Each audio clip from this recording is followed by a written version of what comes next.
السلام علیکم ورحمۃ اللہ وبرکاتہ۔ انتہائی واجب الاحترام پیارے بزرگوں، پیارے دوستوں، پیارے بھائیوں، نگینہ ٹی وی سے سماعت فرمانے والے تمام پیارے احباب، اللہ رب العزت نے اس کائنات کے نظام کو جو ترتیب دیا،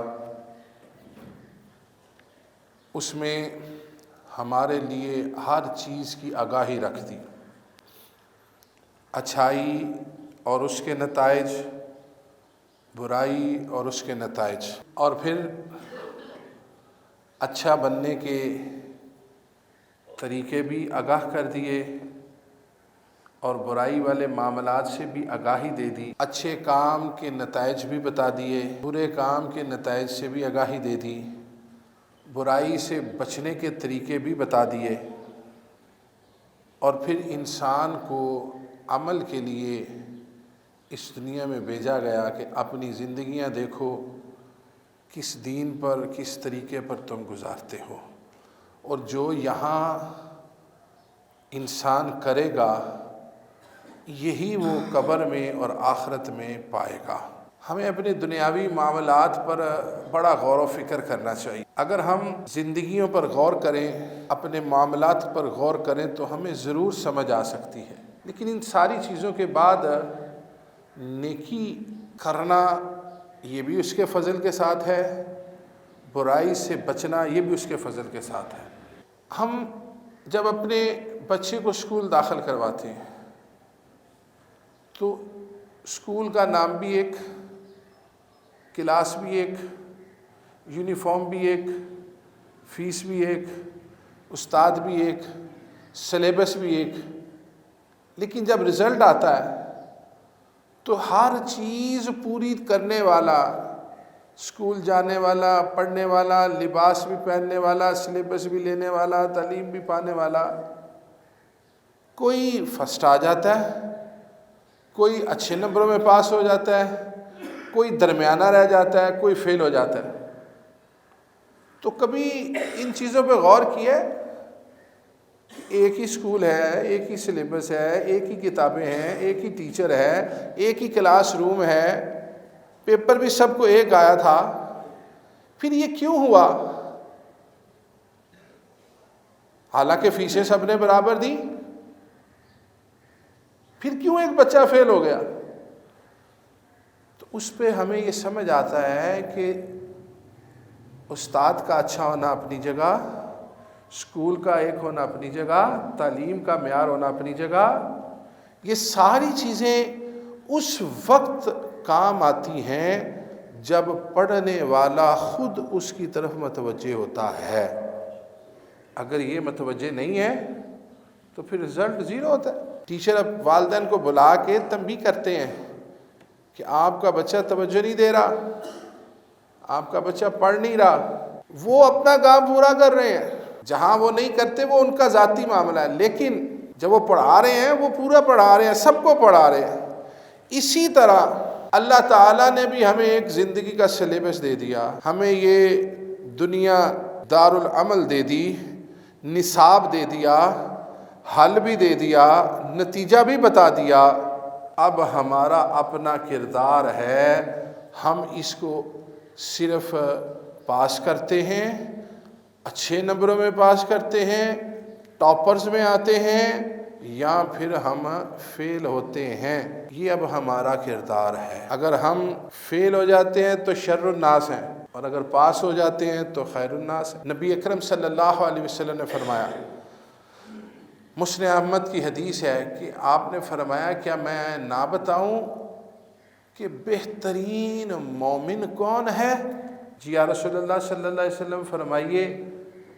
کریم آقا صلی اللہ علیہ وسلم نے فرمایا بہترین مومن وہ ہے جسے دیکھ کے رب یاد آ جائے۔ اب رب کیسے یاد آئے گا؟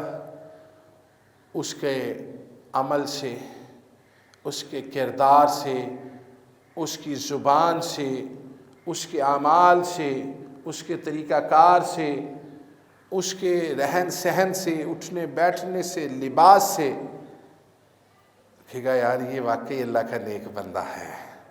تو جب کسی کو دیکھ کر یہ خیال آئے کہ یار اللہ نے اس پر کرم کیا ہوا ہے، فرمایا یہ بہترین مومن ہے۔ اب یہ تو نہیں ہو سکتا نا کہ مرضی میں کروں اپنی، کام کروں اپنی مرضی کے، اور پھر یہ کہوں کہ میں بہترین مومن ہوں۔ میرے کہنے سے کچھ نہیں ہونا۔ یہ حدیث شریف میں واضح طور پر بیان ہے کہ ایسے شخص کو جس کی گواہی لوگ دیتے ہوں وہ بہترین مومن ہے، اور جس کی بہتری کی گواہی لوگ دیں، در حقیقت یہ گواہی خود اللہ دلواتا ہے۔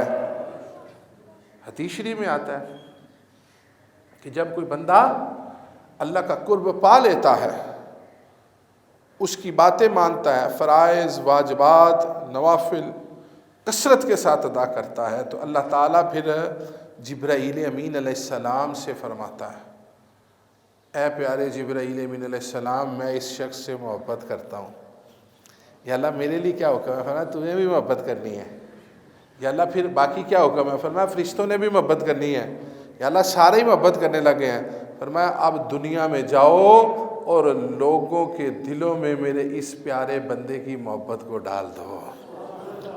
یہ ہے خیر الناس، لوگوں میں بہترین، اور بہترین انسان وہ ہے جس کا ایمان بہترین ہے۔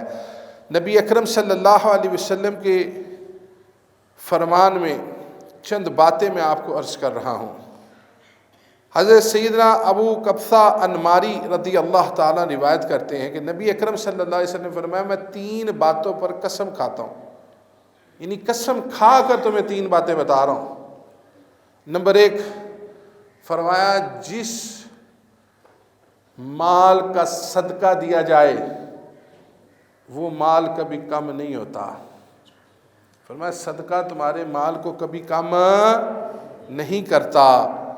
کسی بندے پر کسی قسم کا ظلم ہو اور وہ اس پر صبر کرے، فرمایا اللہ اس کی عزت کو بڑھا دیتا ہے، مجبوری سے نہیں، اللہ کے حکم سے۔ یا اللہ چاہے طاقت بھی ہے، کوئی نہیں، تیرے حکم کے مطابق میں صبر کرتا ہوں۔ اور یہ حدیث شریف میں آتا ہے جب کوئی کسی پر ظلم کرتا ہے اور وہ اس پر صبر کرتا ہے، اللہ خود اس کا بدلہ عطا فرما دیتا ہے۔ نمبر 3 فرمایا جب کوئی شخص پہننے کے لیے سوال کر دیتا ہے، پھر اللہ اس کے لیے فقر اور محتاجی کا دروازہ کھول دیتا ہے۔ یعنی ایک ایسا شخص جسے عادت بن جائے نا یہ کام کی، اور وہ سوال کرتا رہے ہر کسی سے، جی مجھے یہ ضرورت ہے، مجھے وہ ضرورت ہے، فرمایا پھر یہ فقر میں ہی مبتلا ہو جائے گا، کیونکہ اسے مانگنے کی عادت پڑ گئی ہے۔